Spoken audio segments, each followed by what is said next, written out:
नमस्कार दोस्तों, स्वागत है आपका। दोस्तों, आज हम बात करेंगे घुटनों के दर्द के बारे में। तो दोस्तों, घुटनों का दर्द सर्दियों में होने वाली एक आम समस्या है। पहले ये दर्द जो है वो सिर्फ बुज़ुर्गों में हुआ करता था। आज हमारे ख़राब लाइफस्टाइल के कारण ये समस्या है, ये बच्चों और नौजवानों को भी देखने में मिल रही है। तो आज मैं आपको बताऊंगा कि इनके क्या कारण हैं घुटनों के दर्द के, और इन कारणों को हम कैसे दूर करके अपने घुटनों के दर्द से राहत ले सकते हैं।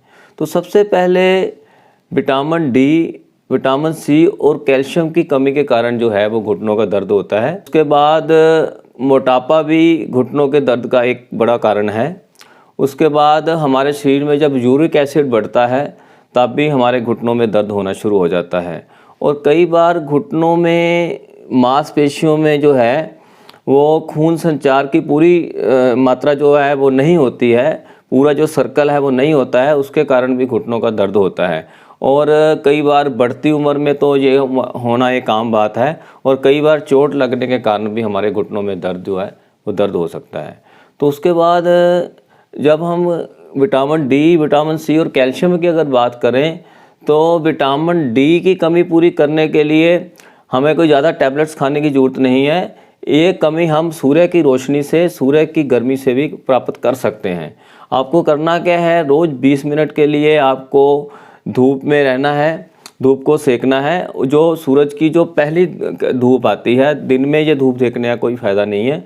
तो इससे हमें विटामिन डी की काफ़ी अच्छी मात्रा मिल जाएगी और इससे हमारे घुटनों के दर्द को राहत मिलेगी। विटामिन सी की कमी को पूरी करने के लिए हमें रसदार फल जैसे संतरा वगैरह हम खा के तो इसमें अपनी जो है विटामिन सी की कमी को पूरा कर सकते हैं। उसके बाद कैल्शियम की कमी को पूरा करने के लिए हमें लो फैट मिल्क जो है, दूध और डेयरी प्रोडक्ट जो है, इससे हमें जो कैल्शियम बहुत अच्छी मात्रा में मिल जाता है।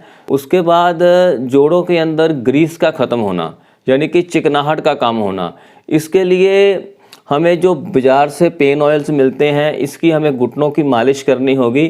इससे क्या होगा कि हमारी घुटनों की जो चिकनाहट है वो बढ़ जाएगी और हमारे घुटनों को जो दर्द है उससे बहुत ज़्यादा राहत मिलेगी।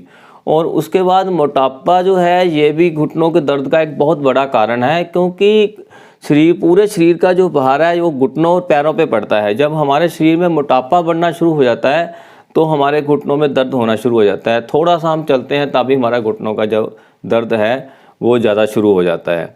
तो इसके ठीक करने के लिए हमें अपने खाने पीने पे कंट्रोल करना होगा, हमें चिकनाहट वाली चीज़ें कम करनी होगी, जिससे हमारा मोटापा जो है वो जो थोड़ा सा बड़ा है वो आगे ना बढ़े, ताकि हमें जोड़ों की दर्द का शिकार ना होना पड़े।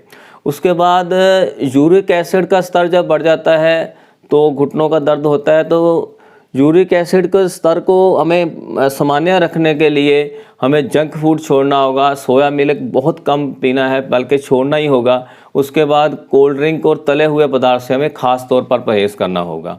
इससे भी हमारे जो घुटनों के दर्द को बहुत ज़्यादा राहत मिलेगी।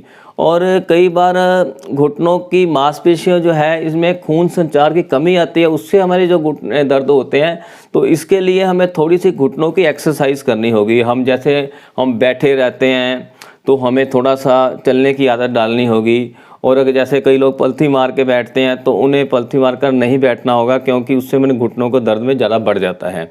तो इस तरह से अगर बढ़ती उम्र में तो ये समस्या एक आम समस्या है, तो वो तो उससे हमें क्या है कि हमें बढ़ती उम्र में हमें परिश्रम कम करनी होगी, हमें चलने में थोड़ा सा परहेज़ करना होगा और बहुत से हमें खाने पीने में बहुत सा कंट्रोल करना होगा, जिससे हमारे घुटने जो हैं उनमें हमारा जो दर्द है वो उससे हमें राहत मिलती रहे। अगर चोट हमारे घुटने पे लग जाती है, उसके कारण हमें घुटनों में दर्द हो रहा है, तो उसके कारण हमें थोड़ा सा टैबलेट्स भी लेनी होगी, थोड़ा सा दवाई भी खानी होगी और घुटनों में हमें पेन ऑयल से मालिश भी करनी होगी। इससे हमारे घुटनों का जो है वो दर्द है बहुत कम हो जाएगा। तो एक स्तर तक ये घुटनों का दर्द हमारा अगर इतना तरह होता है, मतलब कि इतनी ज़्यादा दर्द नहीं है, तो ये जो तरीके हैं बहुत अच्छे कारगर तरीके से काम कर सकते हैं। लेकिन एक लेवल से अगर हमारा दर्द बढ़ जाता है तो इसको में लापरवाही नहीं करनी चाहिए। घुटनों के दर्द के लिए फिर हमें डॉक्टर के पास जाना बहुत ज़रूरी है, तो हमें एक डॉक्टर के पास इसका अपना इलाज कराना चाहिए। तो इस तरह से ये जो कारण हैं इनको अगर हम दूर कर लें तो हमारे घुटनों के दर्द को बहुत ज़्यादा राहत मिल सकती है। इस तरह अगर मेरे द्वारा दी गई जानकारी आपको अच्छी लगती है तो आप अपने दोस्तों के साथ शेयर करें। और अगर अभी तक आप मेरा चैनल अभी तक आपने सब्सक्राइब नहीं किया है तो इसको सब्सक्राइब करें, ताकि ऐसी जो काम की वीडियोज़ हैं वो आपके पास सबसे पहले पहुँचे।